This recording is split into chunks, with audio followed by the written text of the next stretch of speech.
Então, pessoal, mais uma vez, para terminar este capítulo, vamos dar continuidade às tensões e dessa feita a gente vai desenvolver o projeto para tensão admissível. Okay? Então, essa é uma aula um pouco mais teórica. Claro que a gente vai desenvolver exercício ao final, mas é preciso ter uma certa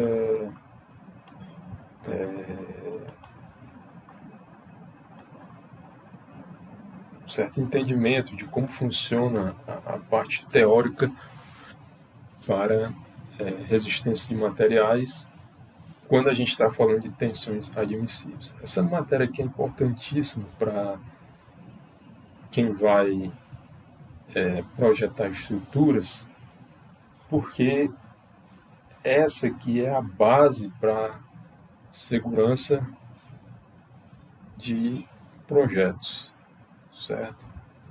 Dimensionamento,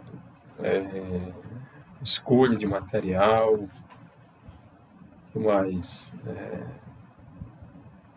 Uma noção de como é que funciona um sistema estrutural, quais são as cargas que atuam em estrutura, como a gente trata estas cargas, quais são os materiais que podem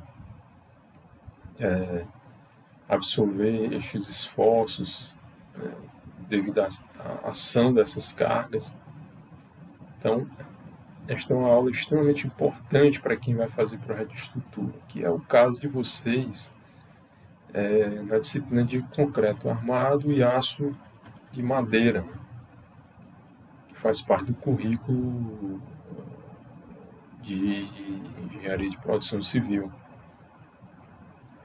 Então, essa cadeira, aliás, essa matéria, essa parte de projeto de tensão admissível, é necessário que se preste bastante atenção, que faça-se uma leitura no livro ou dos slides bem,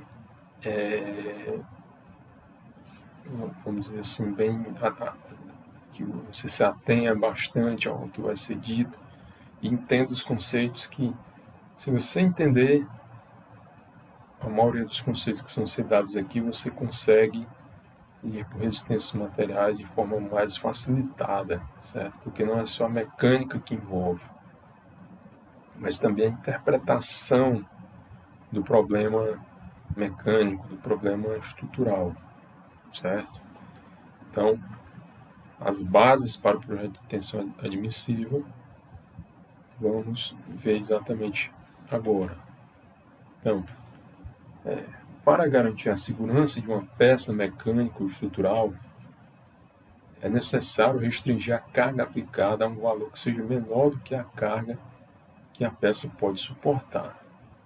Ou seja, o que é importante garantir a segurança?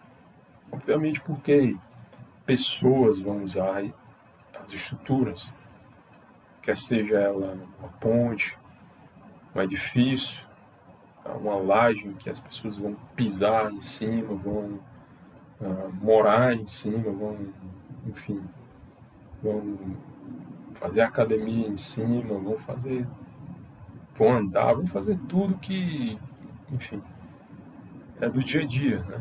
Da vida comum. Um carro que vai passar por uma ponte, que você tem necessidade de passar por um obstáculo.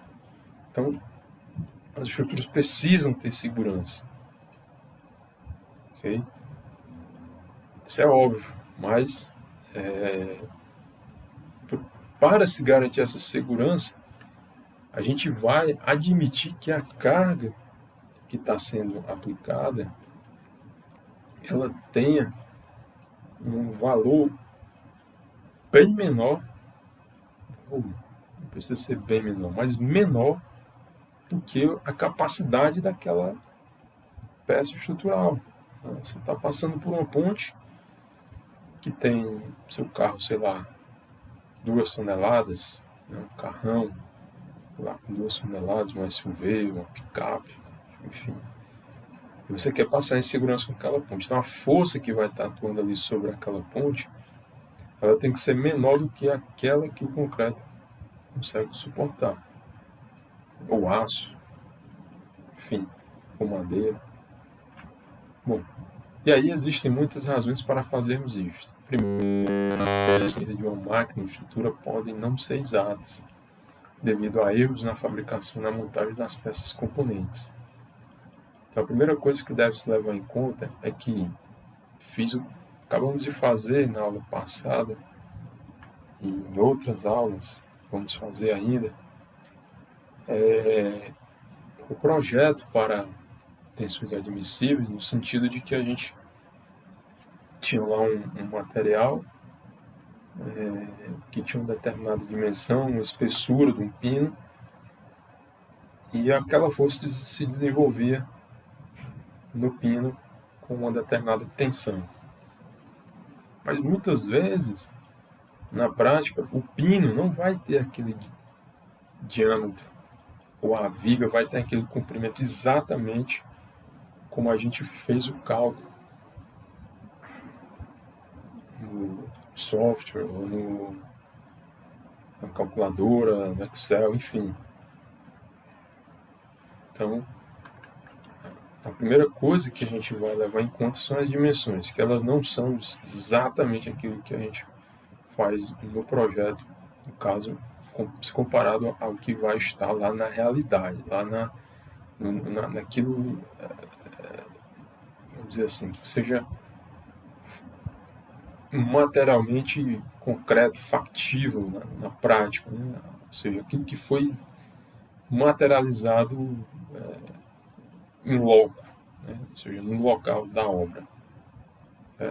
Porque tem, por exemplo, você está fazendo a concretagem, tem formas que empenam, você tem uma armadura que sai da posição, né, anda um pouco, não está exatamente tudo conforme planejado, e pode dar resultado diferente, né? Pode dar resultados diferentes que a gente não está esperando. Em segundo lugar, vibrações desconhecidas, impacto ou carregamentos acidentais podem ocorrer, os quais não foram levados em consideração no projeto. Vibrações, deformações elevadas, impacto não previsto, isso tudo pode ocorrer e deve ser levado em conta também no projeto. A gente calcula uma peça esperando que vá atuar determinados carregamentos, certo? No entanto, além daqueles carregamentos, podem ter outros não previstos, né? Por exemplo, aqui no Brasil a gente não considera muito o projeto sísmico, ou o projeto sismo resistente, ou seja, aquele projeto, vamos dizer assim, a segurança contra, né, a ação de terremotos. E vai que dá um terremoto, como às vezes tem no interior aqui do estado do Ceará. Então, muitas vezes a gente tem carregamentos acidentais que são raros, né? São difíceis de ocorrer, que a gente nem leva em conta, certo? Então, essa é uma segunda coisa que deve ser levada em conta. Outra coisa seria a corrosão atmosférica, o apodrecimento ou envelhecimento das estruturas, que tendem a deteriorar o material durante a sua vida útil em serviço. Já pensou uma estrutura de concreto armado, né, que ela, devido à ação do oxigênio mais água, gás carbônico também, enfim, indiretamente, a estrutura vai sofrer corrosão, né? O que seria uma coisa bastante comum que acontece no concreto. Primeiro, na armadura do concreto ocorre corrosão, assim como um perfil metálico ocorre corrosão. A madeira você tem a questão da umidade, a questão de ataques biológicos, fogo, enfim, variação térmica, temperatura, enfim, então, são várias coisas que vão afetar exatamente a integridade física do material E aí ele pode comprometer, certo, a vida útil, o tempo de serviço que aquela estrutura foi projetada. A gente faz estruturas para 30, 40, 50 anos, mas muitas vezes se não for dada manutenção, se aquela obra funcionar em condições não adequadas, né, sem manutenção, então a vida útil ela é comprometida, né? Quer seja por uma corrosão, uma armadura, uma peça de aço, ou um perfil metálico, quer seja ataque químico, por exemplo, ataque por sulfatos em concreto, né, seja concreto perto de tubulações de esgoto, submetido a chuvas ácidas, né, em cidades grandes. Enfim, são várias coisas que tendem a comprometer ou deteriorar a qualidade do material. Diminuir o material, né, deteriorar o material e diminuir a qualidade do material. E alguns materiais, tais como madeira, concreto ou compósito reforçados com fibras, podem apresentar grande variabilidade nas propriedades mecânicas. Por exemplo, o aço, ele geralmente não apresenta variabilidade nas propriedades. Então ele não teria,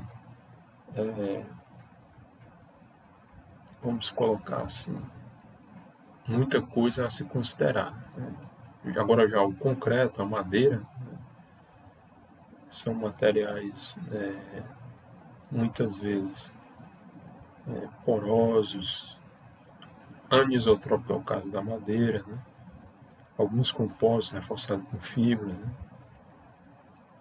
Eles podem apresentar variabilidade nas suas propriedades. Isso tudo deve ser levado em conta. Agora eu vou dizer por que se deve levar em conta todas estas informações, certo? Na garantia da segurança de uma peça estrutural. E aí a gente parte exatamente para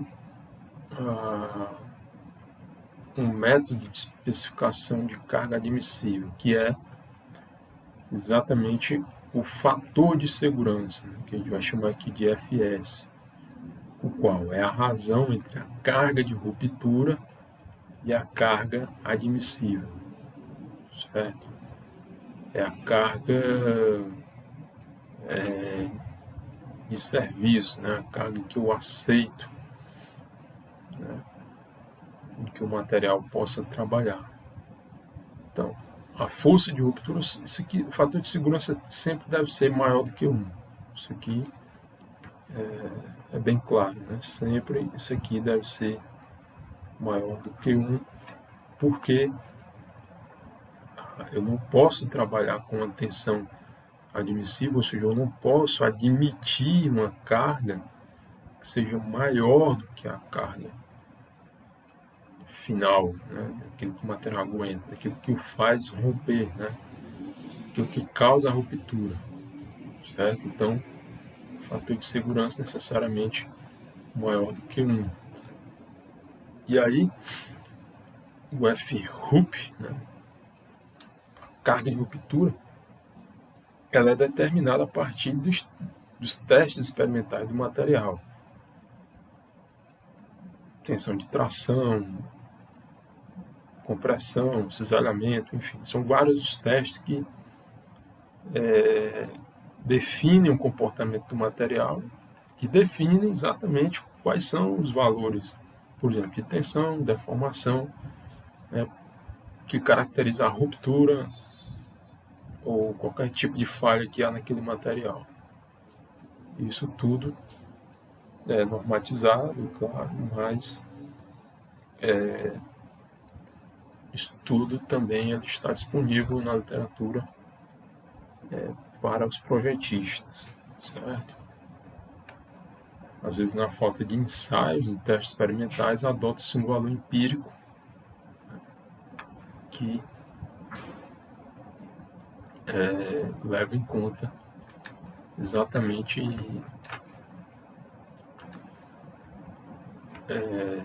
quais são os limites deste material.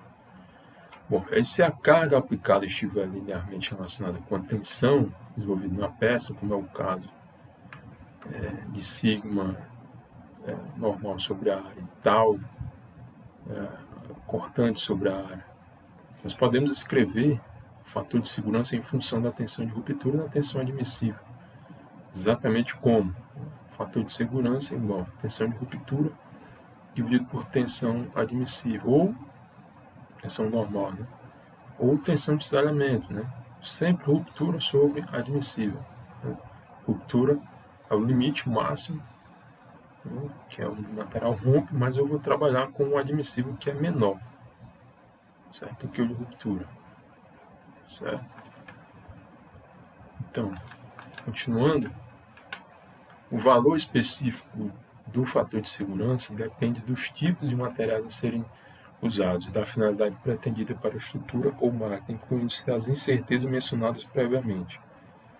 Ou seja, esses fatores de segurança vai depender do material que eu estou empregando. Então, o concreto tem um fator de segurança, a madeira tem outro, o aço tem outro, enfim, a fibra tem outro, o vidro, e assim por diante, são elementos com fatores de segurança diferentes. Isso tudo é calculado, né, ou previsto, em função daquelas incertezas, né, que a gente mostrou lá na frente. Vida útil, diferença do projeto para o que está em obra, né, que foi construído,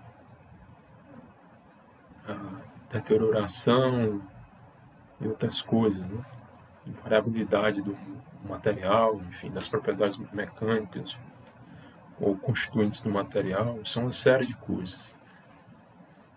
Então, por exemplo, o FS, o fator de segurança usado no projeto de uma aeronave ou veículo espacial, pode ser próximo de 1, a fim de reduzir o peso dos veículos. Entretanto, para o caso de uma usina nuclear, o fator de segurança de alguns de seus componentes pode ser tão alto como 3, devido à incerteza no carregamento ou comportamento do material. Então, para explicar isso aqui é o seguinte: quanto mais próximo de 1 for o fator de segurança, ou seja, a razão entre a tensão, é difícil isso aqui, a tensão de, acho que vai dar certo, fator de segurança é igual a carga de ruptura e a carga admissível. Então, o que eu estava dizendo era que quanto mais esse fator de segurança que se aproxima de 1, ou seja, a tensão de ruptura ou a tensão admissível, no caso, tende a ser igual à tensão de ruptura, é claro que a gente nunca vai utilizar, a gente não é louco, né, de utilizar a tensão admissível igual à tensão de ruptura, né, porque, enfim, se eu estou querendo trabalhar com a tensão que é aquela que o material vai trabalhar, esteja exatamente ali na beira de romper, não faz sentido. Então, sempre menor, sempre um pouco menor, mas tendendo para ela, né, quanto mais ela tende para a ruptura, a tensão de cisalhamento, a tensão admissível,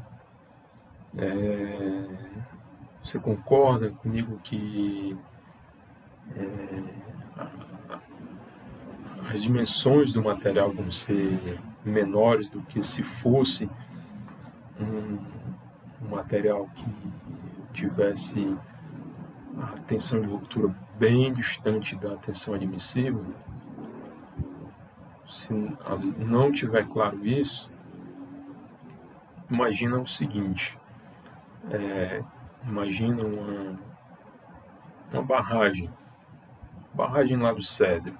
Vamos pegar a barragem do Cedro. A barragem do Cedro, ela é barragem de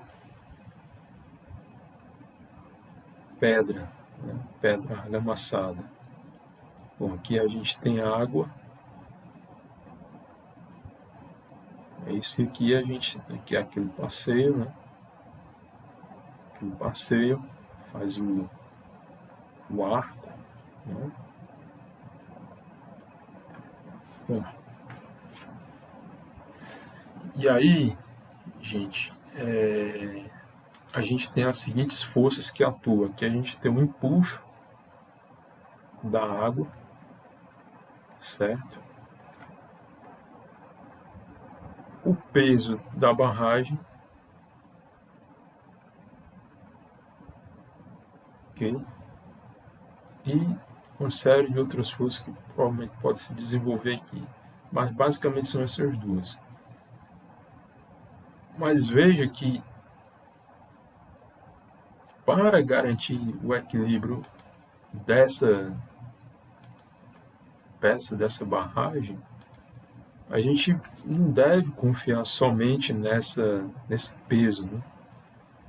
Ou seja, esse empuxo, essa água, ela tende a empurrar a barragem, né, o deslizamento nesse sentido aqui, ó. Né?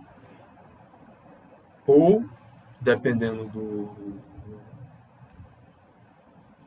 que você considerar, um ponto aqui, ó, que seria mais ou menos aqui, onde pode haver o quê? Devido à ação dessa força, né? Essa força está a uma certa distância aqui da base da barragem, né? Então, força vezes essa certa distância vai causar aqui um tombamento, né? E para nem o deslizamento, nem o tombamento ocorrerem, eu tenho um manancial de coisas que eu devo considerar. Propriedades do solo, a variação dessa água, a integridade desse concreto que está aqui nessa barragem, ou dessa pedra argamassada, se não tem uma pedra solta, se não tem uma fresta, uma fenda, uma trinca, enfim, o peso específico do material que está aqui. É claro que é água, mas enfim, a gente pode imaginar uma série de coisas. Enfim, se for um barro aqui, não vou extrapolar muito, mas você tem uma série de coisas aqui que você tem que considerar, né? A propriedade desse solo aqui, acho que eu já falei de suporte da, da parede, enfim, são uma série de coisas que você tem que considerar no dimensionamento. Então, eu não vou fazer a peça, né, ou seja, a barragem, que é a estrutura resistente, essa estrutura resistente aqui, eu não vou fazer ela como tendo, enfim, um coeficiente de segurança baixo, né?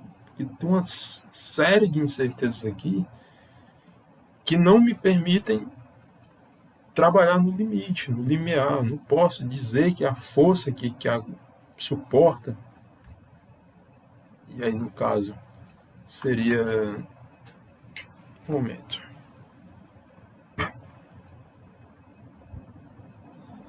eu não posso dizer que essa força aqui que se desenvolve como peso próprio da barragem, vamos chamar de P, né? E aqui de empuxo da água. Eu não posso dizer que o empuxo ele seja muito próximo do peso da barragem. Esse peso aqui ele tem que ser bem maior do que o valor do empuxo, certo?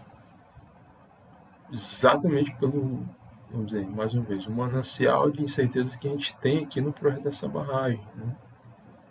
Então, o fator de segurança, ó, que é a estrutura resistente, né? É o P. E o empuxo é aquilo que vai tender a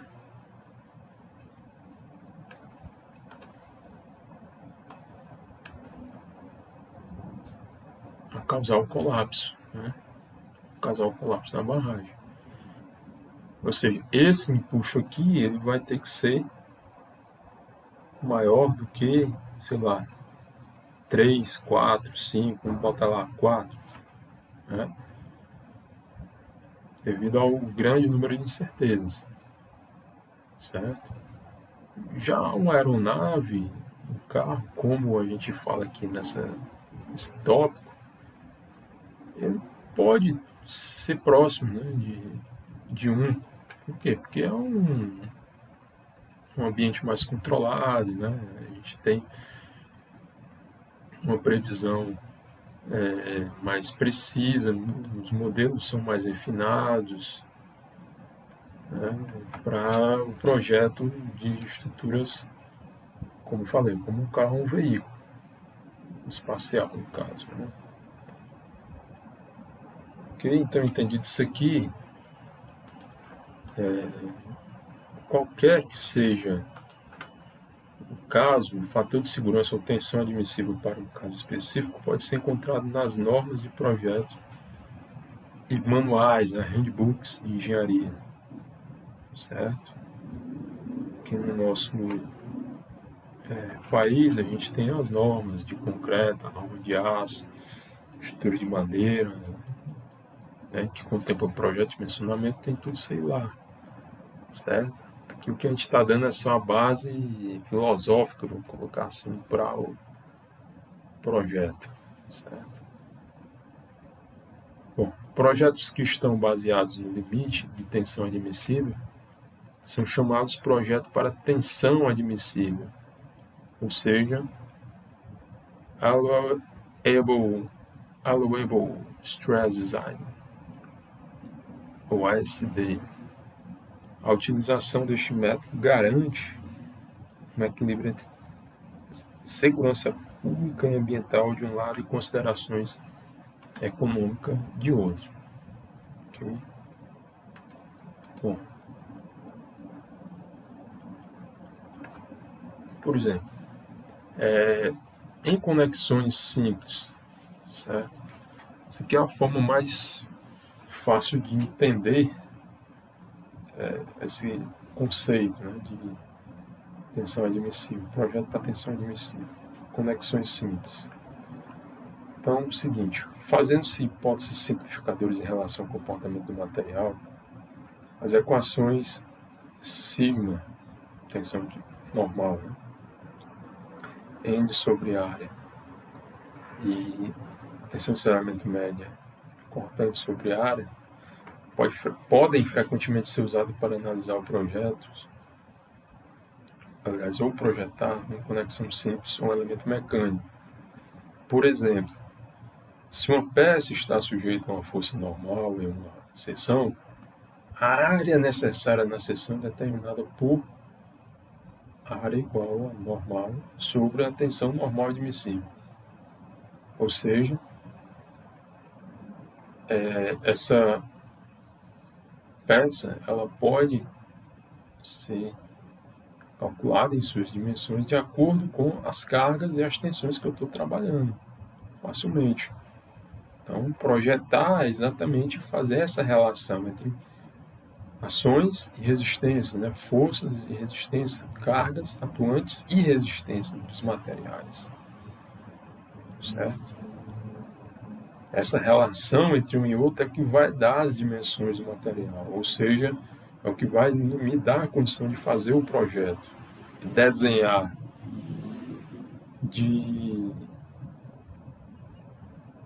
dimensionar o tamanho, a dimensão do material, no caso da peça, né?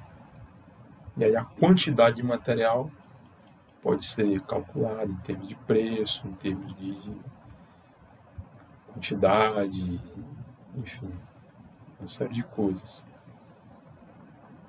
E também, né, se a seção está sujeita a tensão de aceleramento médio, da mesma forma, né? A área, devido à atuação do aceleramento, vai ser qual seja tensão aliás, força de cisalhamento, força cortante, dividido por tensão de cisalhamento admissível. Okay? Bom, 3 exemplos de aplicação nas equações anteriores estão mostrados na figura a seguir, nessa figura aqui. A primeira figura mostra a tensão normal atuando sobre o fundo da placa de base. É isso, então, aqui, ó. Placa de base, essa placa aqui em B. Né? E aqui, ó, a gente tem uma força que está atuando, né? E ela se distribui, né, lá na base com uma distribuição de tensão normal uniforme, né, ao longo da barra, né, para efeito de simplificação. Certo? Esta tensão de compressão causada por uma superfície que suporta a outra é chamada de tensão de esmagamento. Certo? Essa tensão aqui, tensão de esmagamento ou compressão, em inglês aqui, bearing stress. Não seja bearing, né? Bearing. Bom,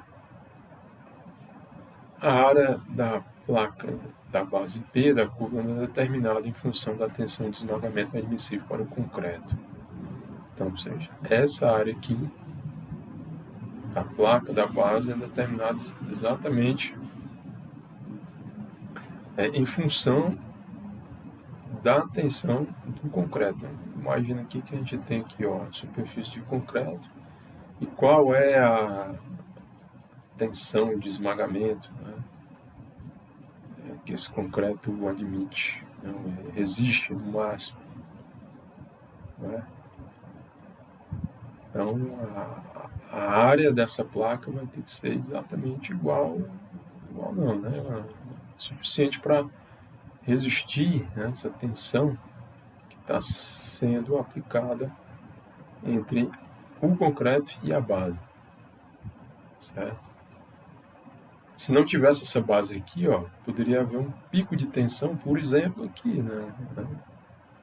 Nessa área que é muito pequena, né? Se a gente imaginar o seguinte, vamos lá, tensão é igual a força sobre a área. Então, quanto menor a área, maior vai ser a tensão aplicada. E aí, maior tem que ser a resistência do elemento que está suportando, né? No caso aqui, o concreto.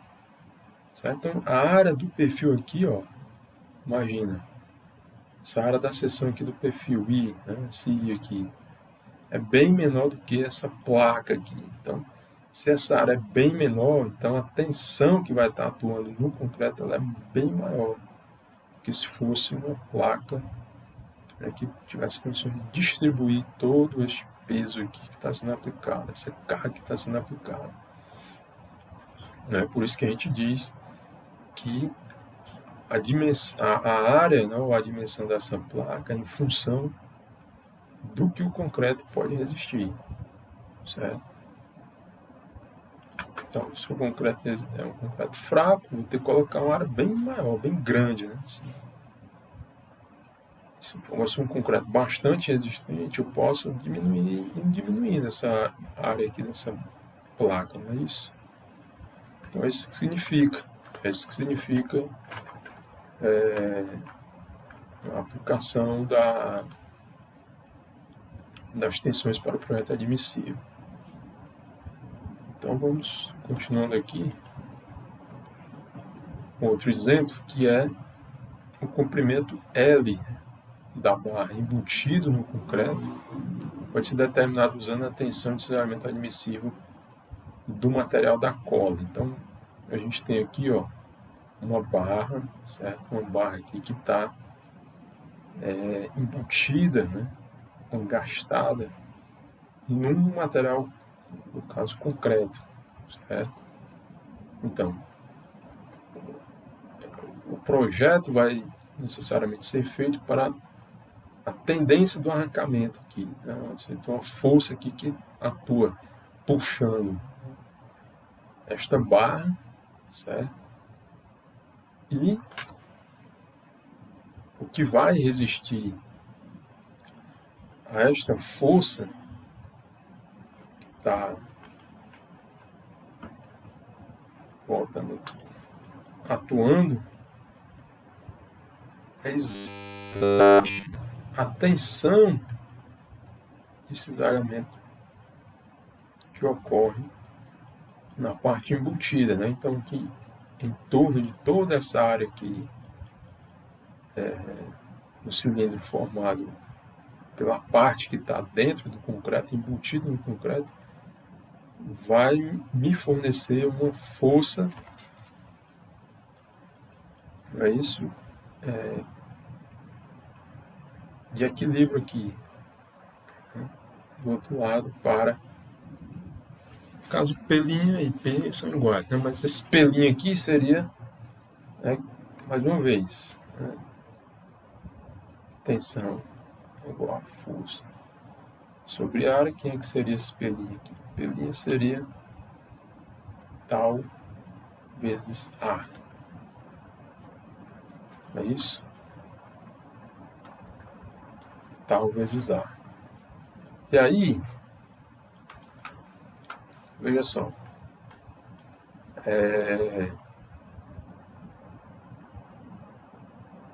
quem é que seria essa área aqui? Quem é que seria essa área aqui? Vamos dizer, que envolve o concreto embutido, ou seja, a área de cisalhamento, né, uniforme. Seria a área de um retângulo, é isso? A área de um retângulo. Então, que retângulo seria esse?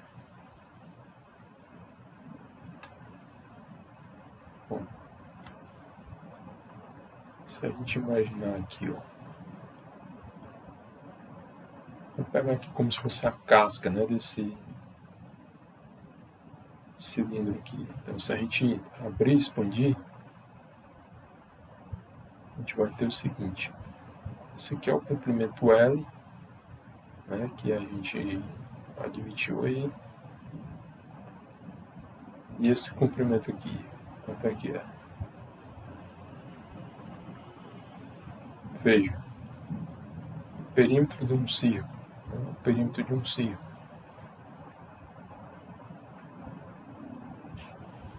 π vezes d, certo? Ou 2π vezes r. 2r é diâmetro, d, né? Então fica π vezes d.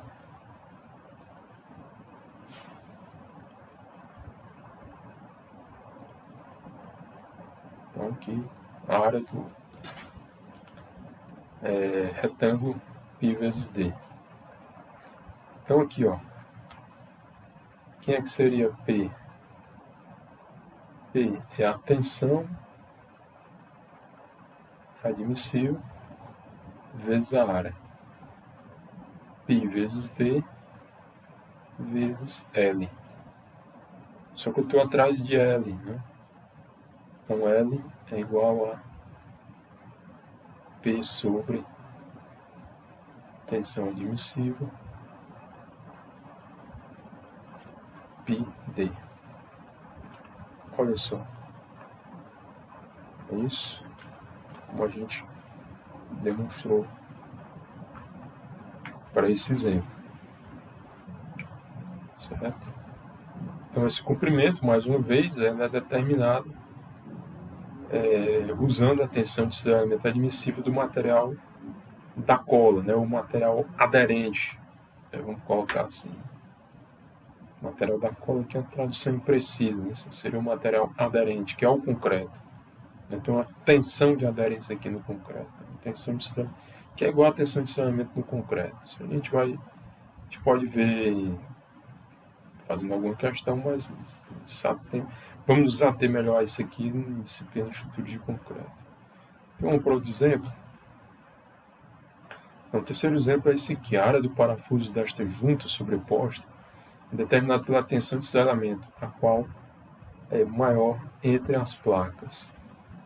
Então, a gente tem aqui duas placas sobrepostas umas às outras, né, formando uma junta, e elas são formadas por um parafuso. Então as placas são iguais, aqui a gente admite, certo? Se eu isolar aqui a placa superior, aliás, a inferior, né? A inferior aqui, ó.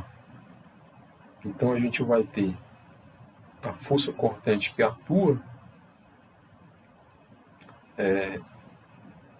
nesse pino aqui, nesse parafuso, que é igual ao P. Né?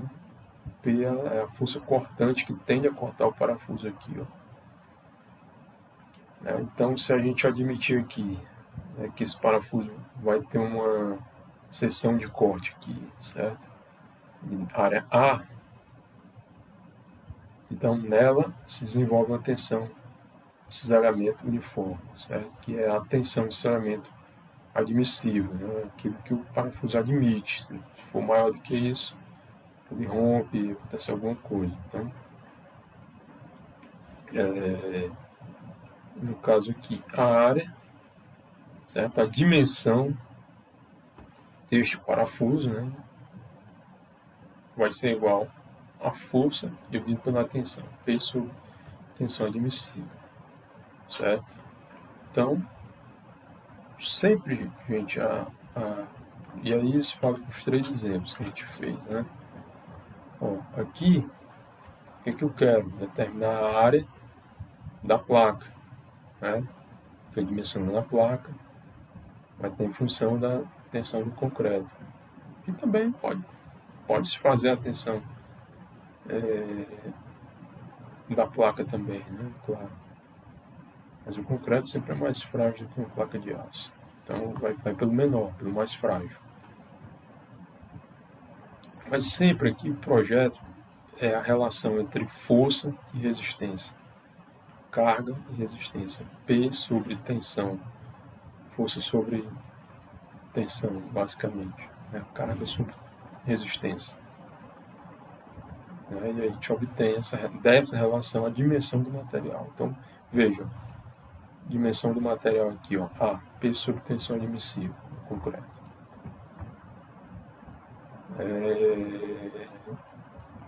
Mais uma vez, a gente consegue fazer da mesma forma. A área, não interessa muito a área disso aqui, né? Mas o que interessa é o comprimento. O diâmetro também interessa, né? Quanto isso aqui vai estar embutido, né? Enfim, o tamanho da peça, o diâmetro. Então, são uma série de coisas. Então, tudo tem a ver com dimensão, né? Área, dimensionamento, certo? E aqui, por último, a gente obtém da mesma forma a relação carga ou força sobre tensão ou resistência. Obtemos a área, a dimensão do elemento, certo? Então, esse é o conceito de projeto, certo? É determinar a dimensão, determinar a área, determinar o comprimento, qual seja aquilo que você, enfim, está projetando. E tudo envolve força, né, que é aquilo que é aplicado, aquilo que é solicitado, aquilo que vai estar atuando no dia a dia, quer seja uma força de tração, uma força de compressão, uma força de estranhamento, qual seja, torção, enfim. E a resistência do material, que é a tensão. Tá aqui. Essas 3 coisas é o tripé que envolve o projeto de materiais estruturais, projeto de tensão admissível. Okay?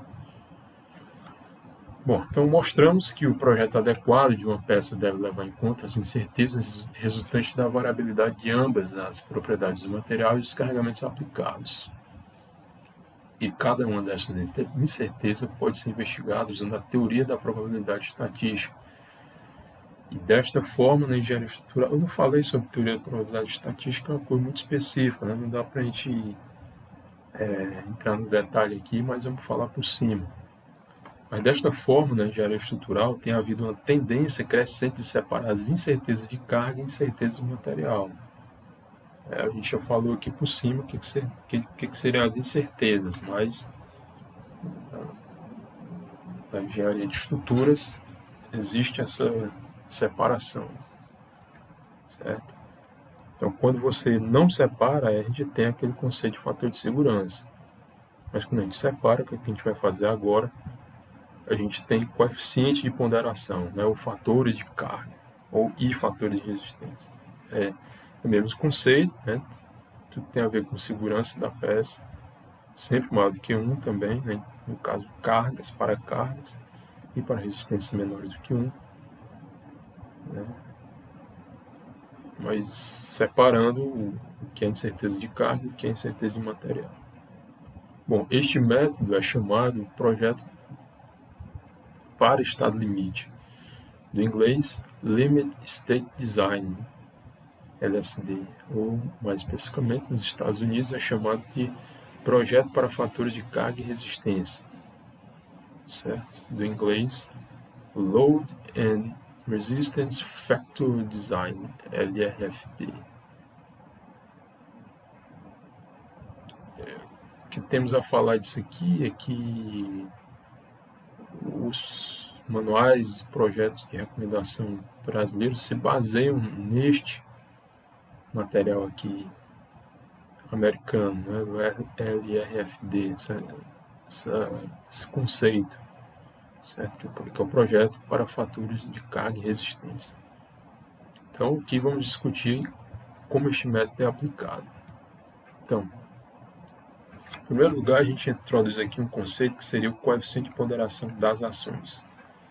Nada mais são do que os fatores de carga, ou factor loads, como está em inglês, certo? Vários tipos de carga, no caso R, vamos chamar carga é força, né? Carga é tração, compressão, cisalhamento, momento, enfim. Vários tipos de carga podem atuar sobre a estrutura e cada uma pode ser multiplicada por um coeficiente de ponderação de ações, ou fator de carga, que eu vou chamar aqui de gama, que leva em conta a sua variabilidade. E aí as cargas que atuam, né, na estrutura incluem cargas permanentes, ou cargas mortas, né, eles chamam de dead load, a qual é o peso próprio da estrutura, pesos permanentes, né, materiais que vão, enfim, está dizendo, né, carga permanente, aquilo que vai permanecer por um longo tempo, praticamente a vida toda. Por exemplo, uma parede, a não ser que ela seja removida, ela é considerada uma carga permanente, ela não se movimenta, ela não sai se deslocando, não é isso? Bom, então, cargas mortas, no caso, cargas permanentes, é o peso próprio da estrutura. Né? E as cargas variáveis, ou live loads, né? Cargas vivas, as quais envolvem pessoas ou veículos que se movem nela, certo? São essas cargas variáveis. Outros tipos de cargas incluem carga de vento, terremoto, neve, não é o caso no Ceará, mas só para a gente entender que existe essa possibilidade.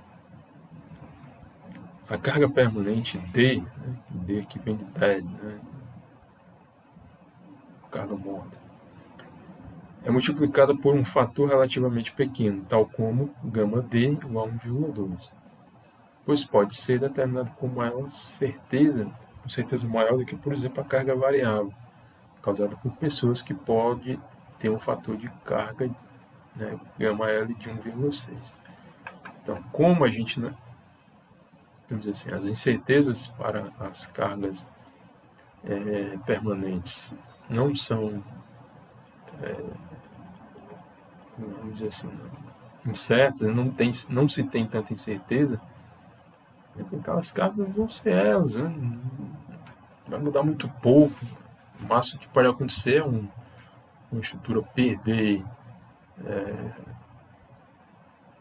parte da sua seção, material envelhecer, enfim, uma série de coisas que são mais ou menos previstas. Então, tem um coeficiente de ponderação ou um gama D, né, um fator de carga menor do que, por exemplo, uma carga variável, né, causada por pessoa. A pessoa ela pode usar, por exemplo, passarela correndo, andando, pode ser uma pessoa de 50 quilos, a outra de 80, uma de 120, uma de 180 quilos, então é muito imprevisível, né? E talvez uma esteja andando, outra correndo, 50 pessoas numa passarela, ou 3 pessoas, então, entende? Uma série de possibilidades, uma série de coisas que vão dar uma incerteza bem maior, uma série de variáveis que vão dar uma incerteza bem maior.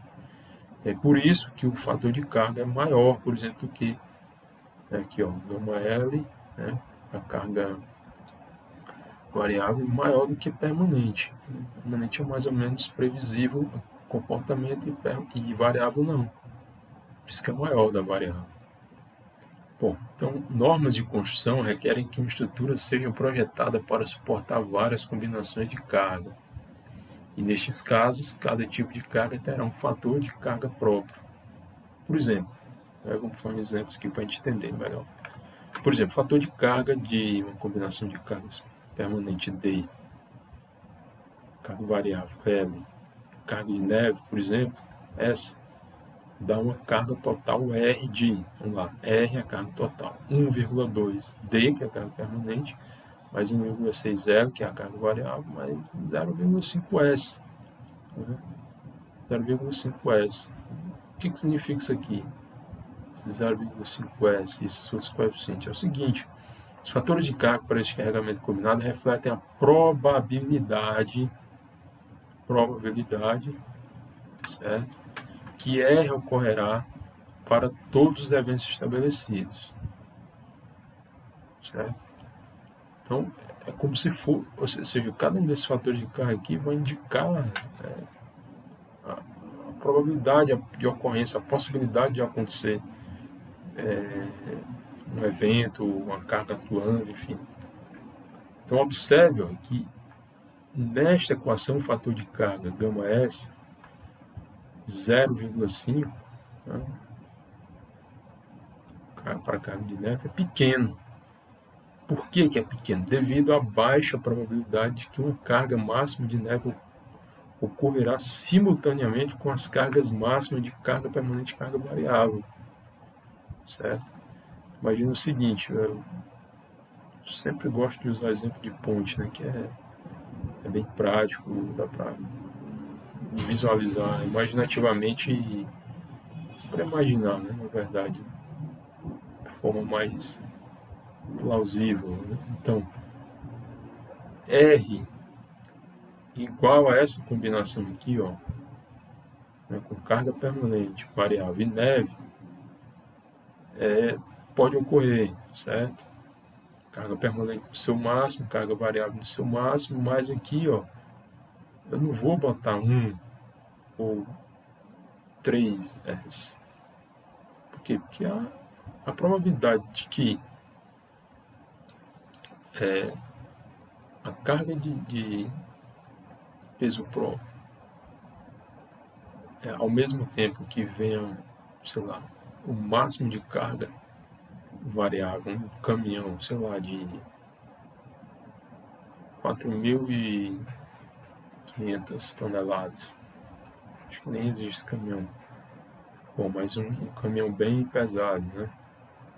Um caminhão de 60 toneladas, acho que dá para aceitar 50 toneladas. A probabilidade de ocorrer esse evento, e ao mesmo tempo a ponte tem que estar toda carregada, né? Tem outros carros passando, tem pedestres nas passarelas, e ao mesmo tempo tem neve, certo? Então, esse evento específico, né, tem uma probabilidade baixa de ocorrer. Por isso que o fator de carga, ou coeficiente de ponderação para a neve, ele é pequeno, é menor, né, que 0,5 em relação aos outros coeficientes. Certo? Então, é assim que funciona a filosofia de projeto, certo? Para essas funções de probabilidade de cargas. E aí tem o coeficiente de ponderação das resistências, certo? Que são os fatores de resistência, ou no caso, strength factor, né? Os coeficientes de ponderação das resistências, φ, são determinados a partir da probabilidade de falha do material quando a qualidade do material e a consistência da sua resistência. Estes coeficientes serão diferentes para tipos de materiais diferentes. Por exemplo, o concreto tem fatores menores do que o aço. Por quê? Porque os engenheiros têm maior confiança sobre o comportamento do aço, sobre o carregamento, do que eles têm com o concreto. O concreto é altamente imprevisível o que vai ocorrer na estrutura. Puxa vida, a gente tem ideia do que pode ocorrer com o concreto, mas o aço é um material bem mais controlável, vamos dizer, nem controlável, um material mais, comportamento mais previsível. Porque o aço ele vem da indústria, sai da acearia já com as dimensões bem definidas, né, milimétricas, com precisões maiores. Então, maior controle de qualidade, a resistência elevada do material, então é bem mais previsível e dá para se ter uma confiança boa nele, desse material. Agora o concreto. O concreto, existe controle de qualidade no concreto, existe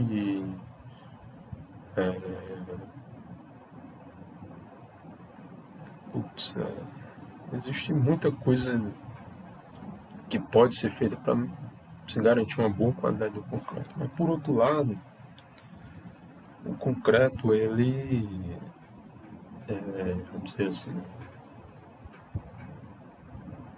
tem uma série de coisas que devem ser consideradas, né? Retração no concreto, às vezes o concreto segrega, o concreto não está com a mesma resistência aos 28 dias para o qual foi calculado, ele tem que endurecer, ele leva um certo tempo até atingir a resistência máxima. Então, não é muito confiável. É confiável sim, o concreto é bastante confiável, mas se for comparar com aço, por exemplo, não dá para garantir tanta confiança. Por isso que os coeficientes de ponderação da resistência ou fatores de resistência são menores, né? Um fator de resistência tipo φ igual a 0,9 é usado para uma peça de aço em tração. Então, 0,9 aqui está perto de 1, né? Perto de 1. Esquece que isso aqui tem que ser maior do que 1, porque é o seguinte, ó, os coeficientes de ponderação, fatores de resistência, geralmente, nem todos, são o inverso do fator de carga. Certo? O fator de carga para o aço tem várias situações. Uma das situações é 1,1. Mas quando ele vira fator de resistência, ele inverte. Então, no lugar de ser 1,1, ele vai ser 0,9. E aí eu vou, no caso que é 0,9, 0,9, 0, enfim, assim por diante. A gente aproxima aqui para 0,9. Mas o que é importante dizer é o seguinte: o material ele deve ter a resistência minorada, né? Por isso que esses coeficientes aqui de ponderação de resistências, né, que tem a ver com o material, não com os esforços. O esforço é carga, né? Mas a resistência do material tem a ver com o material, enfim. E ela tem que ser minorada, sempre menor que 1. Certo? Então, o fator de carga é maior que 1, nem sempre, né? No caso, tem a ver com probabilidade. No caso lá da neve, geralmente são maiores do que 1. E a gente tem os fatores de resistência do material que é menor do que 1. Geralmente o inverso do coeficiente de ponderação de ação de carga. Critério de projeto. Uma vez que os fatores de carga e de resistência gama e φ tenham sido especificados usando a norma, então o projeto adequado de um membro estrutural requer que sua resistência prevista φ Pn seja maior do que a carga prevista que se deseja suportar. E aí o critério LNFD pode ser estabelecido como φ Pn, que é nada mais do que a resistência, certo? E o somatório de gama R seriam as ações solicitantes, ações resistentes, ações solicitantes, certo? Então, quem é que é o PN? É a resistência nominal, né, ou característica do membro. Significa isso, né, que a carga, na verdade, a carga, quando aplicada a um membro, causa a sua falha, né, ou ruptura, ou um estado de deformação que a torna inservível, né? Não serve mais. Em resumo, o fator de resistência φ reduz a resistência característica do membro, né, o material, e requer que ele seja igual ou maior do que a carga ou combinação de cargas aplicadas, calculado usando o coeficiente de ponderação gama. Está aqui. Então, esse fator de resistência requer que ele seja igual ou maior do que a carga ou a somatória, né, a combinação das cargas aplicadas, usando o gama, que é o coeficiente de ação, ponderação de ação ou fator de carga. Então, para fixar, vamos tomar aqui como exemplo esta figura, essa chapa acoplada, certo? E o que a gente pede aqui? Determine a carga P que pode ser aplicada nas barras conjuntas sobrepostas, mostrada na figura abaixo. O parafuso tem diâmetro de 10 mm, esse parafuso aqui, e tensão de selamento admissível 80 MPa.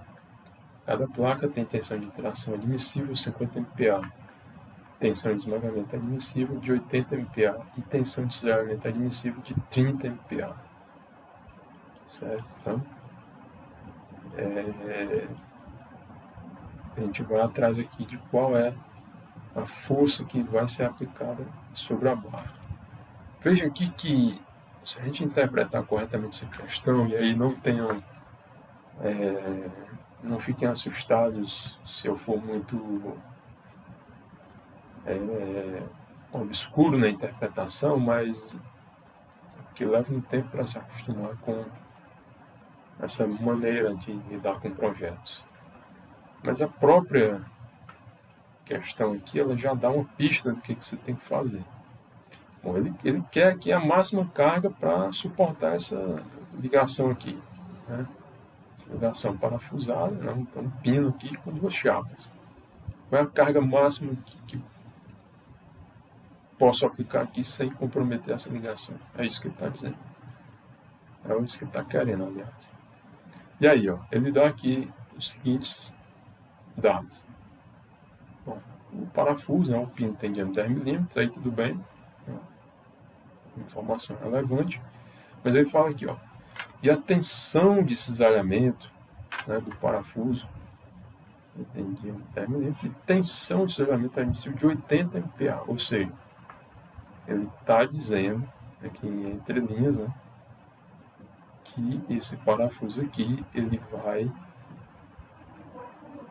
possivelmente colapsar se eu tiver uma tensão atuante maior do que 80 MPa. E quem é que vai causar essa tensão, esse cisalhamento maior do que 80, o que poderá, né? É o P, esse P aqui, né? Mais uma vez, tensão é força sobre área. Quem é a força? É P. E a área é a área do parafuso aqui, né? E é fácil de calcular. É isso. Então, em primeiro lugar, é isso. A probabilidade dessa ligação aqui falhar é o pino cortar, é o pino cisalhar, é o pino ir embora. Né? 30 MPa, mas 80 MPa no pino, ele vai embora. Essa é uma possibilidade. Aí aqui, continuando a questão, ia parar por aí, né?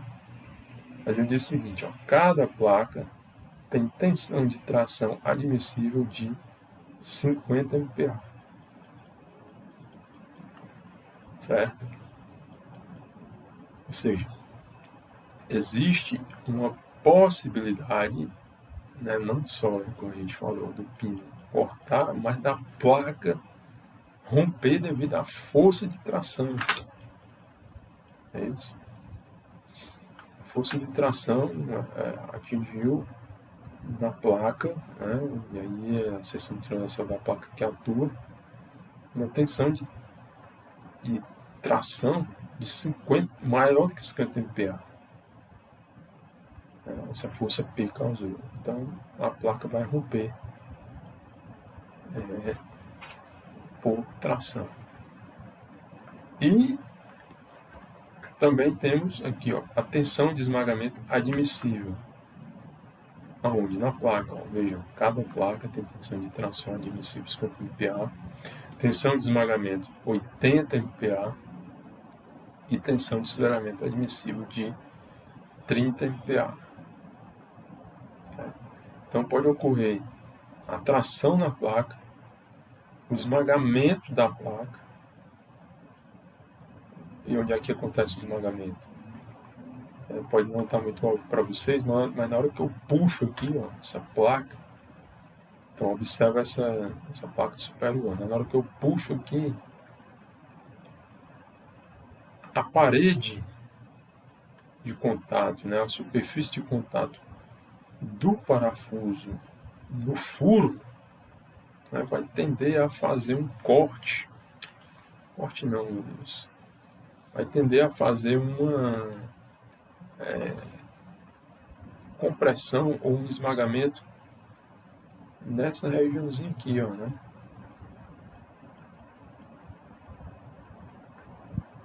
Aqui eu tenho um esmagamento localizado aqui. A força vai puxar e aqui na parede vai esmagar. É isso. Acho que eu errei aqui, né? Errei. Na verdade é aqui, ó. Na hora que eu puxo aqui, aí esse pino aqui, ele vai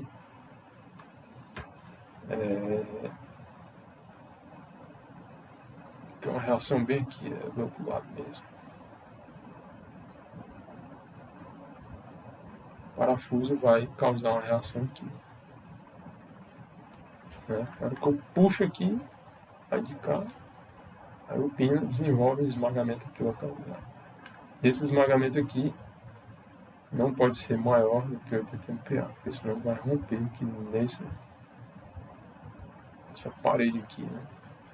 Bom, e a tensão de cisalhamento, e aí não vai estar muito fácil de enxergar, mas a gente vai desenvolver essa figura para que vocês enxerguem, né? Ela é 30 MPa, tensão de cisalhamento da placa. Então, 4 possibilidades de falha aqui, ó. Cisalhamento do pino, primeiro. Segundo, tensão de tração na placa. Terceiro, esmagamento na placa. E 4, cisalhamento na placa. Então são 4 possibilidades e 4 verificações, portanto, que eu vou ter que fazer para determinar qual é a carga P que pode atuar aqui nessa ligação, nessa peça, certo? Então, ó, em primeiro lugar, é o seguinte. Vamos lá. Vou mostrar aqui para vocês, ó,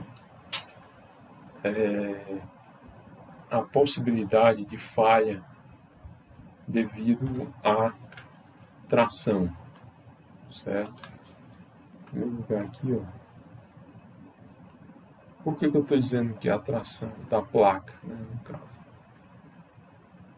Tração na placa. Ó, na hora que a gente puxar aqui, eu poderia simplesmente calcular aqui, né? Ó, uma área passando por aqui. Essa é a projeção. Né? Deixa eu desenhar aqui tracejado para ver se... Então, essa área aqui poderia ser a área, né, que vai estar submetida à tração. Só que não é interessante, porque assim, ó, vamos lá. Vamos imaginar aqui e raciocinar. Tensão, força sobre área, certo? Então, ó, quanto menor a área, maior a tensão que vai estar atuando, certo? Então, qual é a região nessa placa superior? Podia ser inferior também, mas vamos pegar aqui a superior. Qual é a região nessa placa em que eu tenho uma menor área efetiva? E aí eu vou induzir vocês a irem exatamente para cá. Seria nessa região aqui, ó.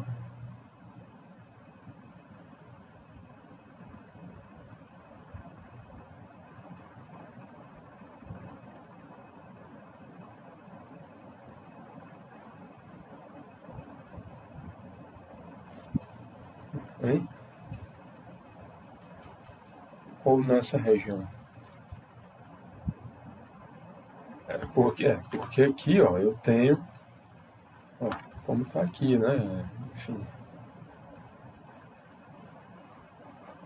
essa áreazinha aqui, ó, é que nada mais é do que a área bruta, né, da seção da placa, descontando a área do pino do parafuso.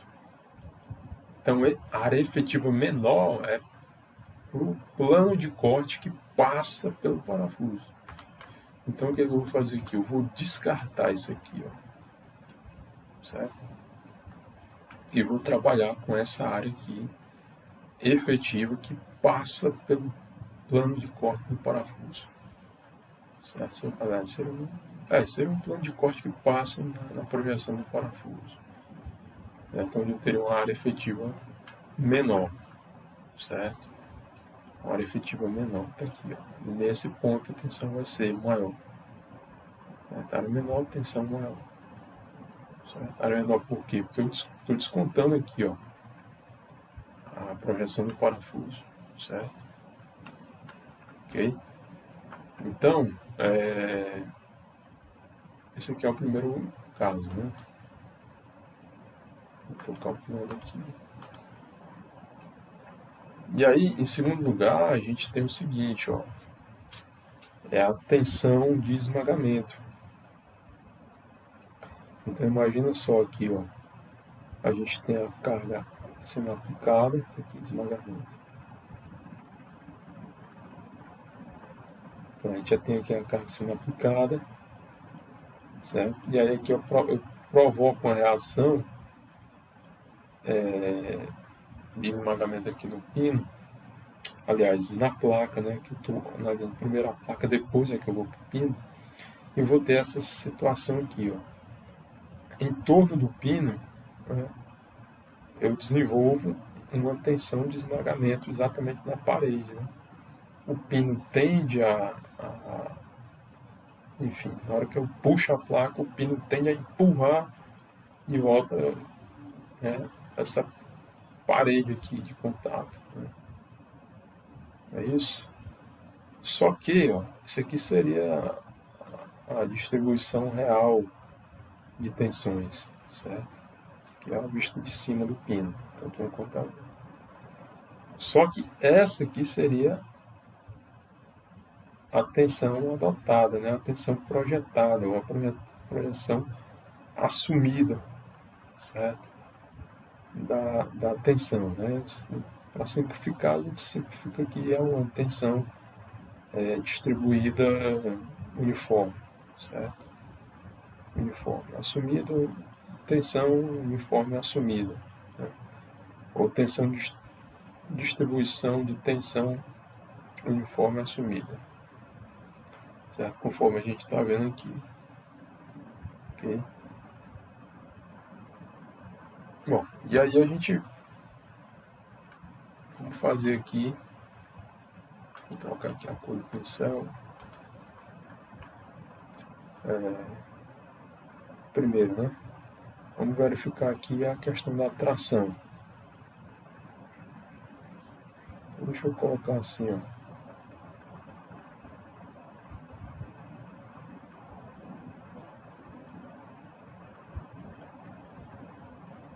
Falha por tração. De quem? Da placa. Certo? Eita.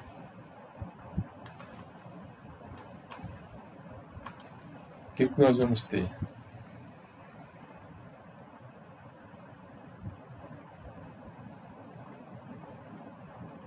Vamos ter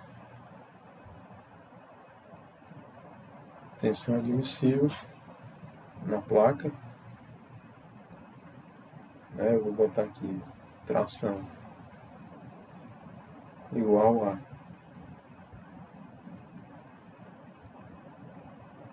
força sobre a área, né?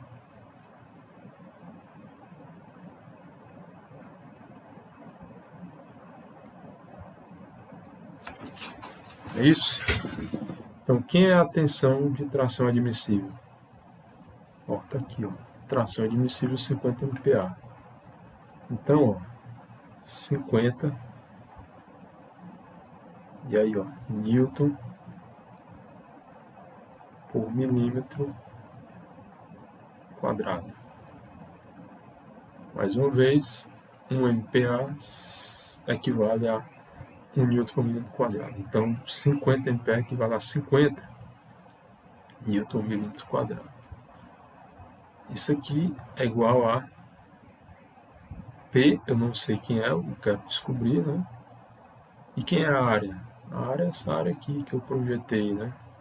Em vermelho eu apaguei. Então, esse retângulo aqui, ó, tem base 20, né? O comprimento aqui 20, a espessura aqui, a altura 15. É isso? Então, 20 milímetros vezes 15 milímetros. Então, aqui, ó, esse milímetro aqui vão tudo embora, né? Tudo embora. Aí sobra quem? P, né? Devido à tração,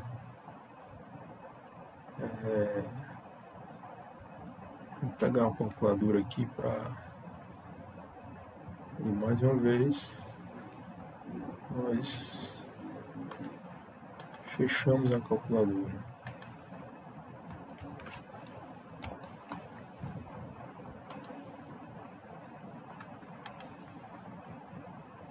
Então, continuando aqui, vou chamar aqui a calculadora. Então, quem é o P? Seria o P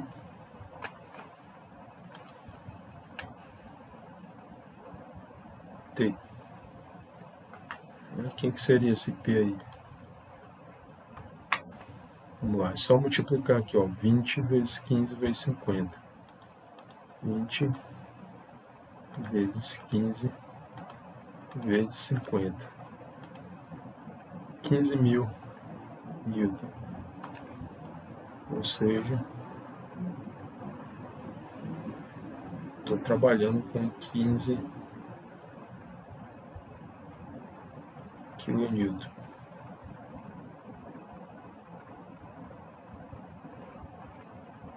Okay. Vou chamar aquelas figuras. E aí, ó, aqui a falha por tração. E em segundo lugar,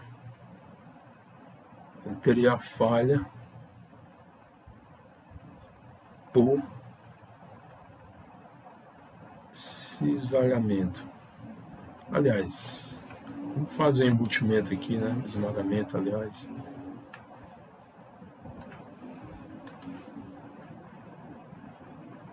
Para manter a ordem. Então, falha por esmagamento na placa, mais uma vez, né? Eu vou ter tensão admissível na placa, e aí vou botar aqui esmagamento, seria um E, né? Então P é dividido por A. Quem é a tensão de esmagamento é a mesma coisa, né? Seria aqui, ó, é similar ao que a gente fez com tração, 80 Newton por milímetro quadrado, igual a P. E aí, quem é a área? Quem é a área? Veja, olha aqui a área, né? Essa aqui é a projeção da tensão, né? A largura do pino, certo? O parafuso que é 10, não, diâmetro 10, e a espessura 15, olha só. Então, 10 milímetros vezes 15 milímetros.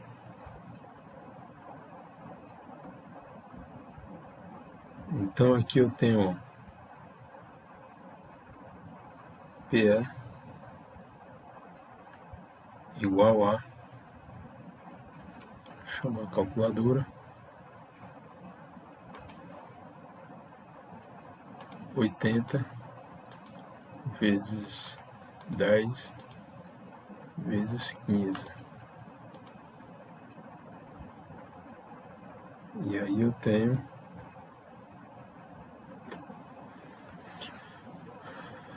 deixa eu ver aqui.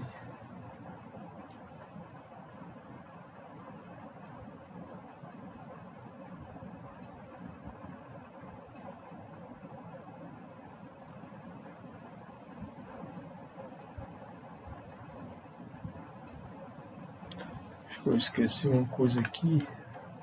Vou voltar aqui na questão. Ó, eu tinha feito para essa tensão admissível de tração apenas uma área aqui, né? Ó. Uma área 20 vezes 15, que foi só essa aqui, ó, falta outra, então aqui é 2 vezes, né? E aí aqui vai dar 30, não 15.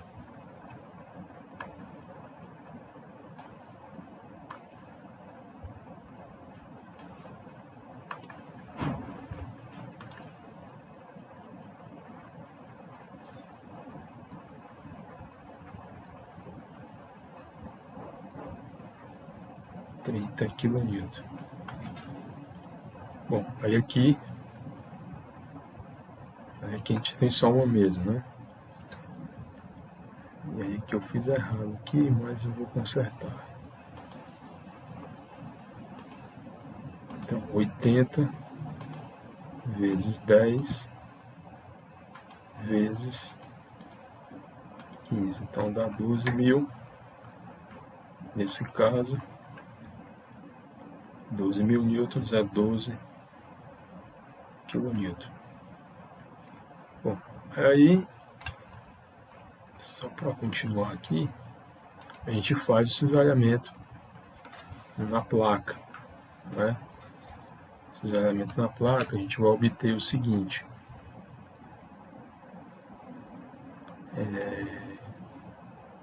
cisalhamento na placa, a gente tem, ó, vamos lá, aqui a gente tem que raciocinar um pouco. Na hora que a gente puxar isso aqui, essa placa, eu vou ter outros planos de corte aqui. Isso em torno do parafuso. Então, admitindo que o parafuso ele tem uma resistência bastante elevada, certo? Resistência bastante elevada, ele não vai romper, mas vai ter um rasgamento aqui, ó, desse parafuso, que vai formar aqui uma parede, tanto de um lado quanto no diâmetro, na posição oposta do diâmetro, né? Então, eu vou ter aqui, ó, uma força de cisalhamento resultante, né, em cada parede aqui formada de V, né, que é nada mais do que P sobre 2. Né? Então, P sobre 2. E aí, continuando aqui, ó, eu vou ter falha por cisalhamento na placa.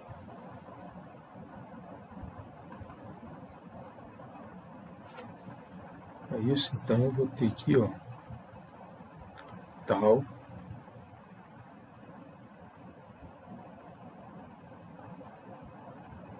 eu vou chamar de tal, né? Tal é cisalhamento igual ao V sobre A. Aqui, esse V aqui é P sobre 2, né? Mas, beleza, mais uma aqui.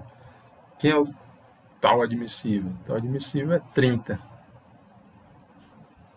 Então, 30 newton por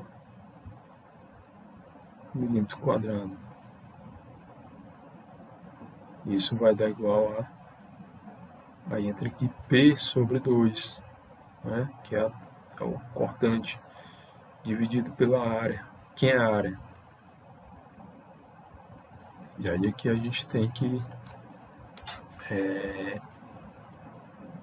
fazer aqui uma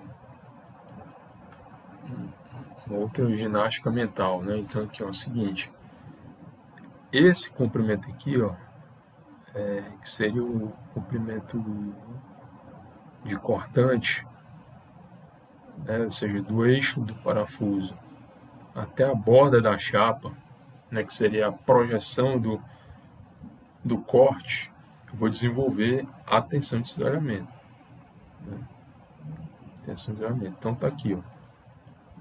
Quem é essa área aqui? É 20, né, essa área dessa parede aqui do diâmetro do eixo do parafuso até a borda da chapa, 20, e a espessura 15. Então, temos aqui 20 vezes 15. Tá mal feito, né?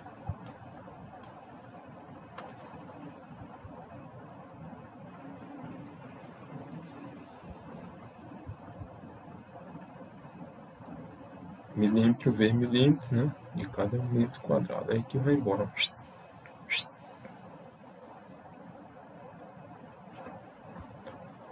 Então vai ficar como? Vou pegar a calculadora.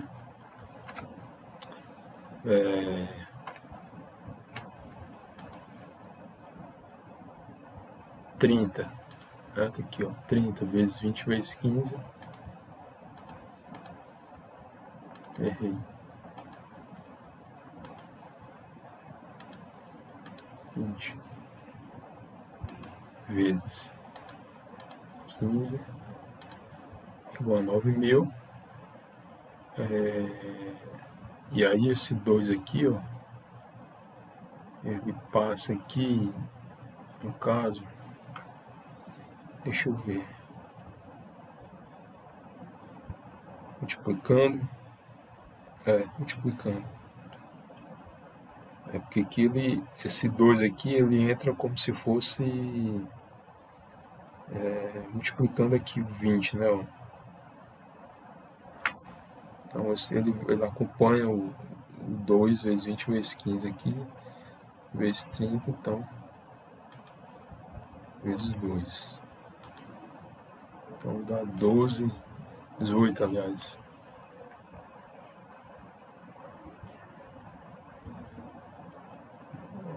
Devido ao cisalhamento, né?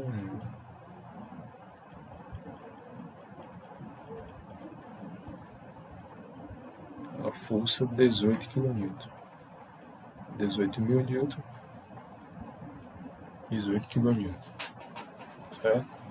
Bom, então, antes de continuar, vou fazer só um comentário aqui, ó.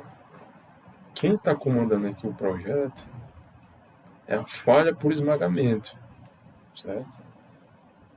Por quê? Porque é menor, né? Imagina, se eu disser, não, quem vai comandar aqui é o 30. Cara, se você disser que é o 30, né, ou seja, a falha por tração, se você admitir que o material vai romper por tração, você ainda vai contar as outras, tá errado. Porque na hora que eu atingir 30 aqui, ó, já passou bem longe, né, que a placa, né, nem chega, né.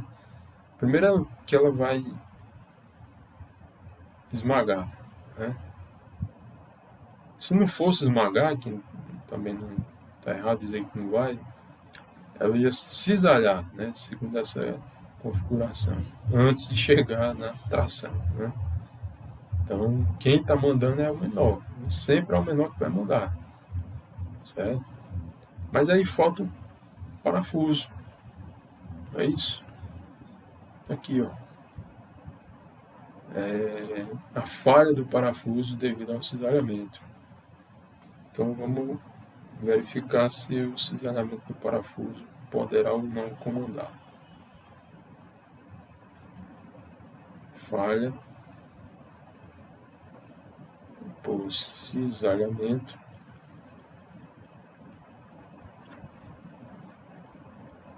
agora o parafuso. É isso? Então aqui, ó, tá admissível no parafuso, né? V sobre A também, né? Bom, mas que é a tensão admissível no parafuso devido ao cisalhamento? 80 MPa, tá aqui, ó. O parafuso tem diâmetro de 10 mm e tensão de cisalhamento admissível de 80 MPa. Então vamos aqui trabalhar com 80 Newton por milímetro quadrado, certo?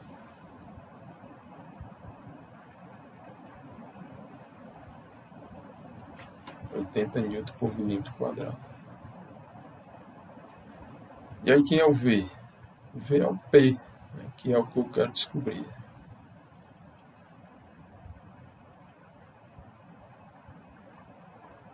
V é o P que eu quero descobrir.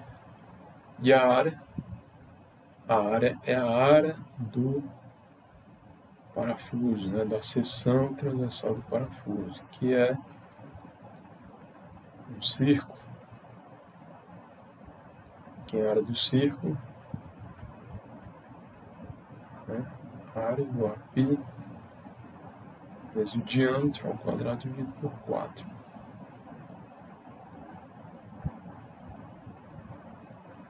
Aqui é o diâmetro, né, que é 10. Ou pode ser πr ao quadrado, né, de r ao quadrado seria 5 ao quadrado, 5 milímetros ao quadrado. Vou fazer com o raio para carga de espaço aqui, mas é a mesma coisa ali, daquela forma, né? Dá o mesmo resultado. Então fica π r ao quadrado, quem é o r? É 5 milímetros, né? 5 milímetros ao quadrado, 5 ao quadrado, milímetro ao quadrado. Então quem é o P? Vamos dizer, devido ao cisalhamento no parafuso, né? P devido ao no parafuso devido ao cisalhamento, o Vzinho, né? Vamos chamar o calculador aqui. Vamos obter o seguinte, ó.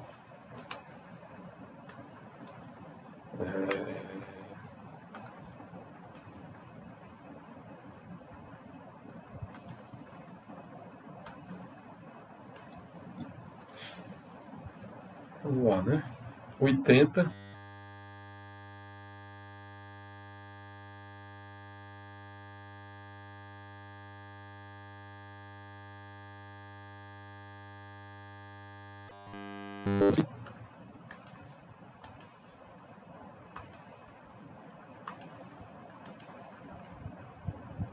vezes 5 ao quadrado, e é 25, né?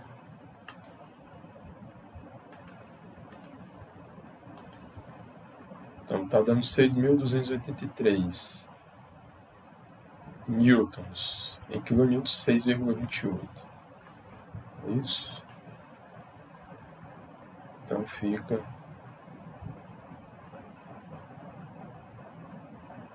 6,28 km. Então, gente, ó, para a nossa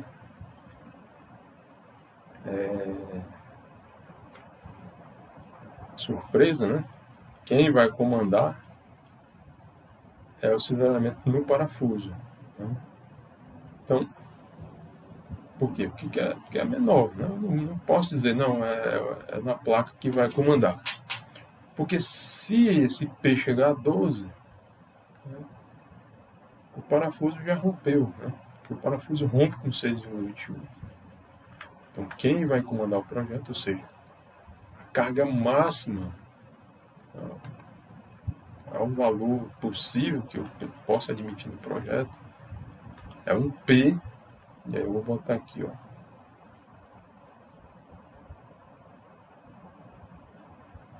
Máximo. P máximo igual a